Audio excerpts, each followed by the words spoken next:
కృష్ణ. ఋషి, ఇప్పుడు భారత్ అయితే కొంత అడ్వాంటేజ్ పొజిషన్ లో ఉందనే చెప్పొచ్చు. మొత్తం పాకిస్తాన్ ని ఇప్పుడు కకావికలో చేసింది. నిన్న కరాచీ, ఇస్లామాబాద్, పెషావర్ కొన్ని ముఖ్యమైన నగరాల్లో మొత్తం ధ్వంసం చేసినటువంటి భారత్ ఈ రోజు ఉదయం వేకువజామున 4 గంటల ప్రాంతంలో మొత్తం 4 నగరాల పైన 4 నగరాల్లో ఉన్నటువంటి స్థానిక స్థావరాల పైన విధ్వంసం సృష్టించింది. మొత్తం అక్కడ ఉన్నటువంటి వాటిపైన మిసైల్స్ వర్షం కురిపించిందని చెప్పొచ్చు. సో ఆ దాటికి తట్టుకోలేకపోయింది. అందుకే మీరు చెప్పినట్లుగా ఇందాక దీనికి ఒక పేరు కూడా వాళ్ళు పెట్టారు. దాని పేరు బుల్యాన్ ఉన్ మార్సూస్ అనే ఒక యుద్ధాన్ని ప్రకటించినట్లుగా మనకి వస్తూ ఉన్నాయి వార్తలు. ఇది ఖురాన్ లో ఉన్నటువంటి సూరా అన్సాఫ్ లోని వాక్యంగా మనం అర్థమవుతుంది.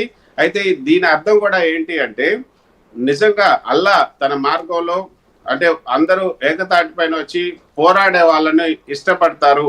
వాళ్ళంతా కూడా బలమైన గోడలాగా ఉంటారు. ఒక రాతి గోడ ఏ విధంగా బలంగా దృఢంగా ఉన్నటువంటి ఒక రాతి గోడ ఏ విధంగా ఉంటుందో ఆ గోడలాగా పోరాడే వాళ్ళని అందరినీ కూడా అల్లా ఇష్టపడతాడు, ఏకత్వంగా ఉండే వాళ్ళని ఇష్టపడతాడు అన్న పేరుతో ఈ యొక్క ఆపరేషన్ బున్యాన్ ఉల్ మార్సూస్ అనే పేరుతో పాకిస్తాన్ ఈ యొక్క దాడులకు ఉపక్రమించింది.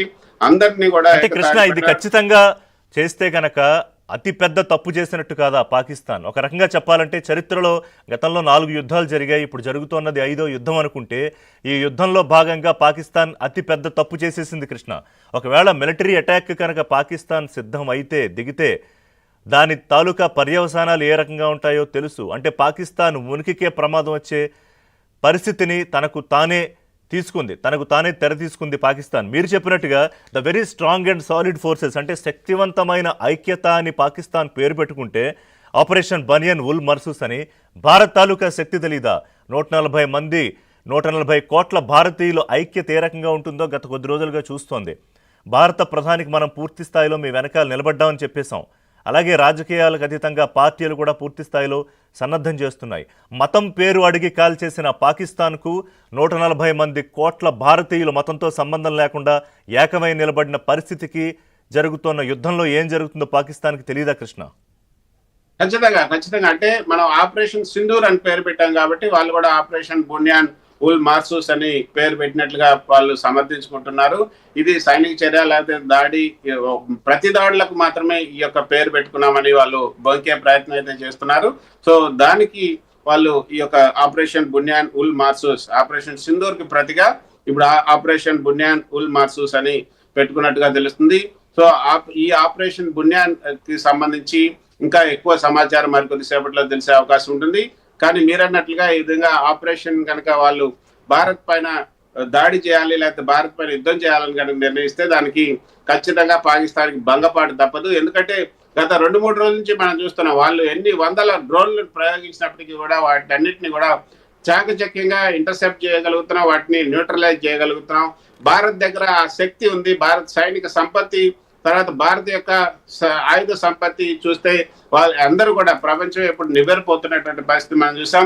ఒక్క డ్రోన్ కూడా ఎక్కడ భారత్ పైన పడకుండా వాటి వల్ల నష్టం జరగకుండా భారత సైన్యం చర్యలు తీసుకుంటుంది. డ్రోన్లే కాదు, మిసైల్స్ ను కూడా ధీటుగా ఎదుర్కోగలుగుతుంది.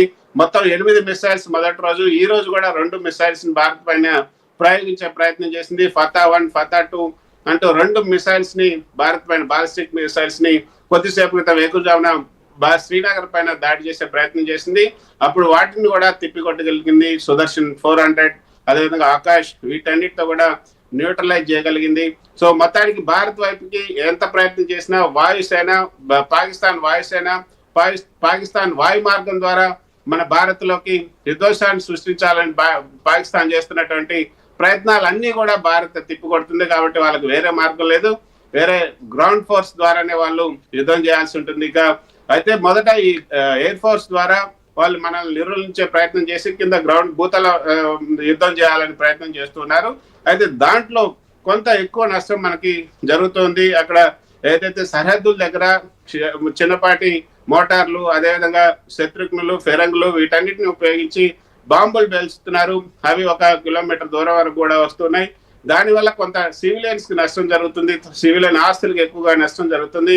కాకపోతే భారత్ కూడా ఆ విధంగా సివిలియన్స్ కి నష్టం జరిగించాలి, లేకపోతే అక్కడ ఉన్నటువంటి వాళ్ళని ఏరిపారేయాలని కనుక భావిస్తే ఖచ్చితంగా ప్రతిదాడులకు దిగేది. కానీ అటువంటి పాకిస్తాన్ లో ఎక్కడా కూడా సివిలియన్స్ కి ఒక్కరికి కూడా నష్టం జరగకుండా కేవలం సైనిక స్థావరాలు లేదంటే ఉగ్రవాద శిబిరాలు, ఉగ్రవాదులను మాత్రమే ఏరివేయడానికే ఈ ఆపరేషన్ సింధూర్ ని పెట్టుకుంది.